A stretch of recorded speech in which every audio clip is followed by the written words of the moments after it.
Managing Director, CEO of Zenith Bank PLC, Dr. Adara Umioji, has said Nigeria will make more money if they invest in cocoa business, and the Zenith Bank will continue to do its best to support non-oil exports in Nigeria.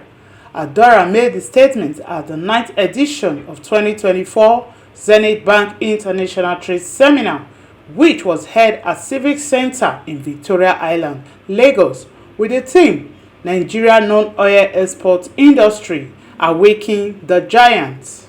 Today, despite Nigeria being one of the largest producers of cocoa, total export earnings from cocoa in 2023 was only $815 million compared to $6.4 billion of Germany, the largest exporters of chocolate. Germany is the largest exporters of chocolate. They don't produce cocoa, but they always export chocolate. And we get these raw materials to them and they turn it into finished products. And that's why they are making this huge amount of money. It is critical to mention that Germany is not a producer of cocoa, but rather imports cocoa beans, which is processed into chocolate for export. This shows that we have tremendous on-terms opportunities in the entire non-oil segment of the industry. This can be harnessed more if we are focused more on it, committed to it, and have conscious effort to drive the non-oil segment of this economy by converting most of these raw materials into finished products. Like our visionary leader and chairman, Dr. Jimoru, he was here in the 7th edition of this seminar. He's still going to join us today because he went to Abuja for a quick meeting. He mentioned in that seminar that globally, most valuable companies like Apple, Microsoft, and Google are in sectors other than oil, which underscores the potential for Nigeria if we are to focus on innovation and production in various sectors of the economy, especially in agri and technology. It has tremendous opportunity for growth for the economy. We'll still continue to appreciate him for his leadership, for his insight in actually initiating the seminar we're having today. National Action Committee on African Continental Free Trade Area after Mr. Olusegun Awolowo, in his presentation, highlighted some of the areas federal government and private sectors need to urgently invest into that will create jobs and boost Nigeria GDP. Border markets are also very important. And I'm calling on Zenith to establish their footprints in these border markets. When you see goods living through this border market, you'll be amazed. You must establish your branch. Okereke and Kilibo, that is Oyo State, bordering to the Benin Republic. Then you have Jibia and Maradi market in the Niger Republic. Because of the African Continental Free Trade Area now, goods are going to move. It's goods and services, no duty. So you must establish that. Let me speak to Zenith exploits. This is where I go back to bragging, the bragging rights on this. The MD said it, my sister, the new ED of NDC, said it, that 32 banks contributed to non-oil export transactions in the first quarter 2024. Zenith Bank dominated in terms of financial support for the non-oil export.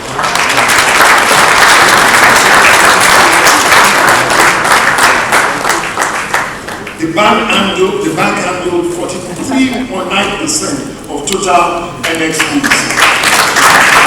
But that is it. Because Zenith had identified, or Jim identified it right from 2015, when he said, look, this we must look into. A round of applause again.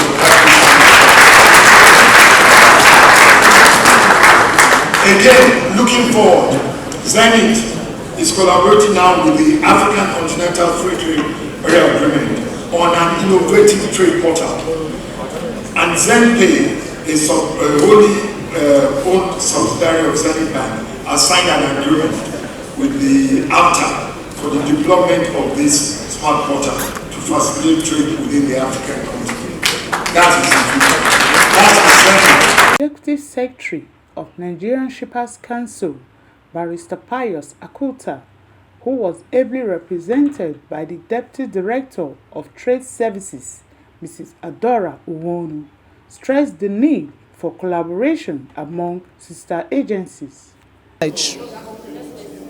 Huge privilege of representing the Executive Secretary, Barrister Pius Akuta of Nigerian Shippers Council at this program. It's been worthwhile.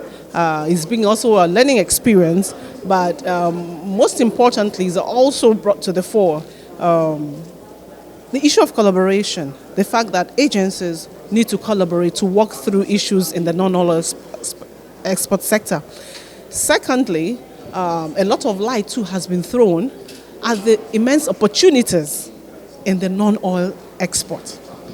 There are huge untapped opportunities. This is what the seminar has also brought forward. Not that we didn't know about the opportunities in export. We've always known that. Perhaps that's the reason government is now focusing efforts, deliberate policies to promote non-oil export.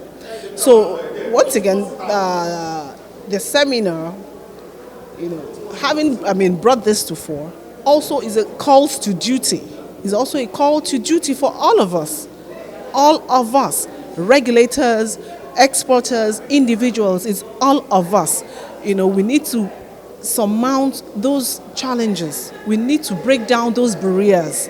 We just need to be deliberate about the steps we take, both in policies, but in transaction issues, documentation, logistics, infrastructure, both in soft and hard infrastructure. We need to be deliberate about it so we can whip down these issues, bring them down, and then more people will go into the export sector. Somebody said there that going into the export business is so difficult that in fact it's like a thick wall you have to break through. And I became very unhappy, because if really government sees opportunities in non-oil export, why then should it be difficult to go into non-oil export? What it means is that all those walls, all those barriers, all those difficulties should have been collapsed and walked around so that more people will go into it, having admitted that that is the surest way for us to progress and get to the point where we want to be economically, for that diversification, industrialization that we so desperately seek as a nation. Then those bottlenecks should be collapsed. So, like I said earlier, these, of course, are ongoing conversations. These are ongoing conversations, but it's good that we keep having these conversations. We keep having it. A few things have come out: automation, the need for automation, and it gladdens my heart that, of course, that is something to take home here, because that is what the ES, the current leadership of the Nigerian Shippers Council under Barrister Pius Akuta, he has been named the digitized ES because of his thrust towards automation, simplifying processes, simplifying procedures. He has a focus on that. So I'm happy that that's something that's coming out of this seminar, the need to automate, the importance of automation, not just with the economic operators, but even with us, the regulators, so that our systems are not sitting in silos, sitting individually. There has to be interface. Systems have to talk to one another for it to achieve the overall good. Otherwise, like I keep saying, those infrastructures sitting idly there will just be a total waste of resources and taxpayers' money. It's from 4 West African countries. Cote d'Ivoire, Ghana, Nigeria, cocoa is a $200 billion sector annually. Those 4 countries producing 70% and $10 billion. Because we have stayed on the bottom of the pyramid of the cocoa value chain. So I'm very happy and lucky that some of you have decided to start producing. It emphasizes the need. We should not only be talking about growing the export basket. We should be speaking about increasing value. What do we do to increase value of our exports? We are speaking of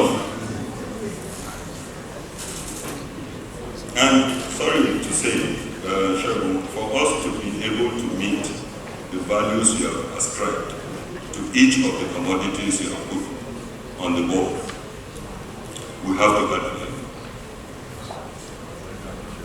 Because when we speak of cashews, sesame, hibiscus, and sorghum that I kept seeing on the bridge yesterday as I was coming, the bridge was making reference to export of commodities. But for each of those commodities,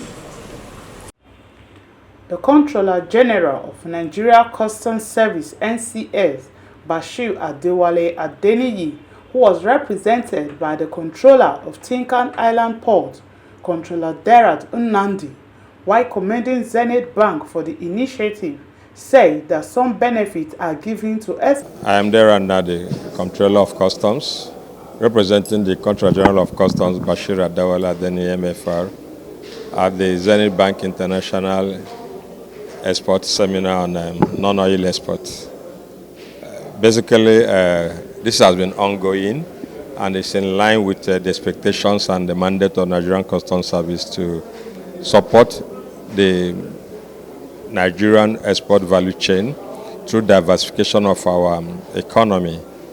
As I've said earlier on, we are laying emphasis on not just on the major exporters, but also on supporting the small-scale and medium-scale exporters who are mainly found in the informal sector. What we have found out is that because of several processes and bureaucracies, many people who ordinarily would have loved to follow the value chain and do the right thing are not doing that. And that's why we advocated on streamlining the documentation processes for obtaining approvals for export. That's why we have also adopted automation in our processes. That's why we have also collapsed the export terminals into one terminal in the ports. And that is why we have also encouraged the Authorized Economic Operators program that encourages exporters that have done the necessary thing not to have further interventions and interference from custom processes. For us, we will continue to partner with Zenith Bank in exposing the opportunities available in the export value chain. Thank you. To the port. Thank God that we have custom and MP that have really come together to remove some of those bottlenecks. But we still have the terminal operators that are very, very, honestly. And we need to change the dynamics and the narratives about this country, about export business. My experience in other West African countries has shown that they will be lazy, but they have processes and procedures. In Nigeria, you don't even know what you are going to see tomorrow. You have a policy today, it will somersault. I'll give you an example. In Nigeria, Nigeria Federal Produce Services do fumigation in the warehouses. But the quarantine can write this agreement. Do you understand what I mean? The FDIs will come to your warehouse to do fumigation. They will not write this certificate. It's the quarantine that will write certificate of that. Honestly, it's a big issue. We have these agencies, apart from personnel, we have these agencies that are getting their job at the port, which is not necessary. Why is it asking Mr. Custom and then pay? Why don't we have the scanners? I've been to Morocco. We have been to Lomeria. You don't need human beings to do so many at the port. What do you need? Scanners, your container can move. It's better now with custom, but it is not better with other agencies. Thank you very much. Speaking on behalf of the Managing Director of Nigerian Ports Authority, the former port manager of Lagos Port Complex, Dr. Charles Okanga, spoke on how NPA have been able to collapse all the export terminals into 10 processing centers. Significantly improved between 2022 to date as a result of the very robust stakeholders engagement. That engagement led to the creation of a special export processing command by the Nigerian Customs Service, such that all export processing within the Lagos area is collapsed into just one command, and once documentation is concluded with that command, exports go freely into the port. Furthermore, the Nigerian Ports Authority, on the guidance and directive of the Presidential Enabling Business Environment Council, had established about 10 to 12 export processing terminals. This is actually to move up and streamline the entry of cargo into the port, export cargo. And since this establishment, the numbers are also there to show the improvements that we have had. And to reduce obstacles and conflicts between some non-state actors and on-port corridors. We move export containers from the EPTs by road on manifest. So we move 10 trucks carrying about 20 containers hourly, and those trucks are exported into the port. As the CG Custom had mentioned, we have also movement by water. So there are some of the export processing terminals that are basically servicing the port by barges, and then recently we also have had improvements in rail, in movement of cargo in and out of the port by rail. So these are some of the few improvements that we have mentioned. Thank you. Stakeholders were of the opinion that in as much as federal government's responsibility is to create an enabling environment for exporters to boost their businesses, incentives should also be given to motivate upcoming investors in the export business. Joy Enamna, Seabed TV.